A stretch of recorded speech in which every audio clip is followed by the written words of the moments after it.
मैद्याची फ्रँकी खायला सगळ्यांनाच आवडते, पण ती थंड झाली की अनेकदा चिवट किंवा वातड होते आणि रोजच्या खाण्यासाठी मैदा हा चांगला पर्यायही नाही. म्हणून आज मी घेऊन आली आहे गव्हाच्या चपातीपासून बनवणारी हेल्दी, मऊ, चविष्ट आणि अगदी बाजारासारखी व्हेज फ्रँकी. ही मुलांच्या डब्यासाठी, ऑफिस टिफिनसाठी किंवा संपूर्ण फॅमिलीसाठी अगदी परफेक्ट आहे. आणि त्याचबरोबर घरगुती पद्धतीने बनवलेल्या चटण्याही. कुठल्याही सॉसचा वापर न करता आपण हेल्दी अशी ही छान फ्रँकी तयार करूया. चला तर रेसिपीला लगेचच सुरुवात करूया. सर्वप्रथम आपण चिंच भिजत घालूया गोड चटणीसाठी. आता मी इथे साधारण 10 बटाटे उकडले आहेत आणि एक छोट्या आकाराचा कोबी लांब असा चिरून घेतलेला आहे आणि इथे 5 ते 6 शिमला मिरचीही अशा लांब-लांब चिरून घेतल्या आहे. आता आपण जो कोबी आहे तो पाण्यात घालून छान उकडून घेऊया. आता एका मिक्सरच्या भांड्यामध्ये साधारण 1 वाटी इतके शेंगदाणे घेतलेले आहे आणि धुवून घेतलेली कोथिंबीर, चवीनुसार हिरवी मिरची आणि अगदी छोटासा अद्रकचा तुकडा, अर्धा लिंबाचा रस, चवीनुसार मीठ आणि अगदी थोडीशी म्हणजे अर्धा चमचा इतकी साखर घेतलेली आहे. पाव चमचा जिरे. आता हे मिश्रण छान वाटून घेऊया आणि आता आपण जो उकडून घेतलेला कोबी होता तो अशा पद्धतीने एका चाळणीत काढून घेऊया. आता एका कढईमध्ये साधारण 2 चमचे इतकं तेल घातलं आहे. त्यामध्ये 1 चमचा इतकं लाल तिखट, पाव चमचा इतकी हळद आणि आपल्याला इथे अर्धा चमचा इतका पावभाजी मसाला घालायचा आहे आणि आपण चिरून घेतलेलं ज्या भाज्या आहेत म्हणजे शिमला मिरची आणि कोबी हा आपल्याला छान ह्या मिश्रणामध्ये परतवून घ्यायचा आहे. साधारण 2 ते 3 मिनिटं आपण हे मिश्रण परतवल्यानंतर आपल्याला यामध्ये चवीनुसार मीठ घालून घ्यायचं आहे आणि या भाज्या आपल्याला 70% इतक्या शिजवून घ्यायच्या आहे, जेणेकरून त्या खाताना टचटच लागत नाही, दाताखाली येत नाही. आता उकडून घेतलेले बटाटे सोलून थंड करून आपण ते छान मॅश करून घेणार आहोत. आता मॅश केलेले जे बटाटे आहे तेही आपल्याला छान परतवून घ्यायचे आहे. आपली इथे चटणी वाटून तयार झालेली आहे.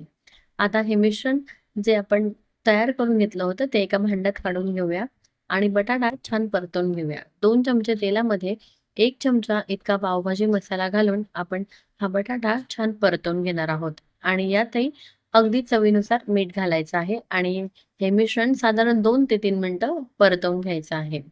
आता ही चटणी आपण एका भांड्यात काढून घेतलेली आहे आणि हे मिश्रणही आपलं छान परतवून झाले आहे. आता भिजवलेली चिंच आपण अशी वेगळी करून ती पाणी वेगळं करून आपण त्यातलं ही चिंच दळून घेणार आहोत आणि दळल्यानंतर आपण अशा पद्धतीने हे चिंचेचं सगळं मिश्रण छान गाळून घेणार आहोत. आता ह्या गाळून घेतलेल्या मिश्रणामध्ये चवीनुसार गूळ घालायचा, मीठ घालायचं आणि हे मिश्रण घट्ट होईपर्यंत आपल्याला उकळवून घ्यायचं आहे. आता ही आपली चिंचेची जी चटणी आहे ती छान उकळेपर्यंत आपण कांदा छान लांब-लांब असा चिरून घेणार आहोत. आता हा कांदा चिरून झाल्यानंतर आपल्याला चपात्या लाटून घ्यायच्या आहे. नॉर्मल गव्हाच्या पिठाची आपण चपाती लाटतो त्याच पद्धतीने आपल्याला ही चपाती लाटून घ्यायची आहे.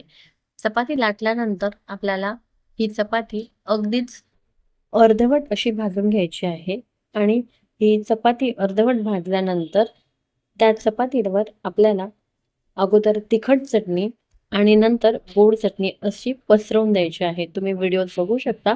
अशा पद्धतीने आपल्याला छान चटणी चपातीला पूर्णपणे व्यवस्थित अशी पसरवून द्यायची आहे. नंतर आपण त्यामध्ये तयार करून घेतलेलं बटाट्याचं मिश्रण अगदी व्यवस्थित लावून घ्यायचं आहे. नंतर त्यावर आपण जे कोबी आणि शिमला मिरचीचं मिश्रण परतून घेतलं आहे ते त्यावर ठेवायचं आणि नंतर लांब-लांब बारीक चिरून घेतलेला कांदा त्यावर ठेवून आपल्याला ही चपाती जी आहे त्या चपातीची छान वळकुटी तयार करून घ्यायची आहे आणि ही वळकुटी किंवा हा रोल आपल्याला तव्यावरती छान भाजून घ्यायचा आहे. इथे मी भाज्यांमध्ये शिमला मिरची आणि कोबीचा वापर केला आहे.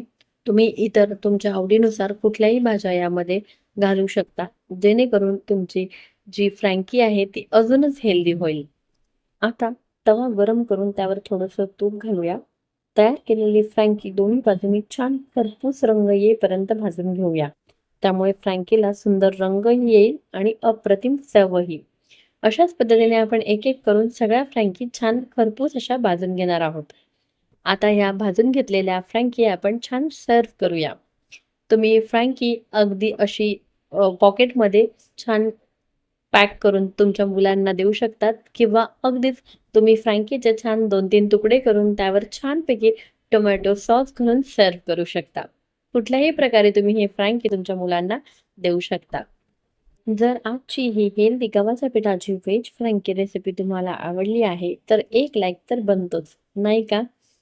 तुमच्या मित्र-मैत्रिणींसोबत आणि परिवारासोबत ही रेसिपी नक्की शेअर करा आणि अजूनही पंचपक्वान्न ऑफिशियलला सबस्क्राईब केलं नसेल, तर सबस्क्राईब करायला अजिबात विसरू नका.